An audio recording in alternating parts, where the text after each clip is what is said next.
To make an easy microwave omelet, melt about 1 teaspoon, 5 grams of butter in a glass pie dish or shallow bowl. This should take about 45 seconds in the microwave. Swirl the melted butter around to completely coat the inside of the dish.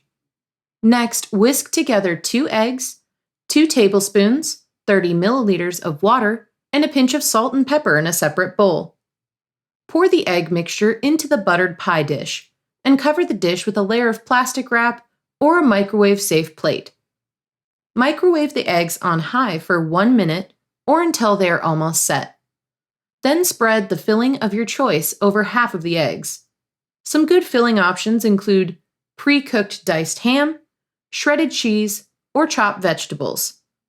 Use a spatula to flip the empty side of the egg over the side with the fillings. Then slide your omelet onto a plate and serve it immediately.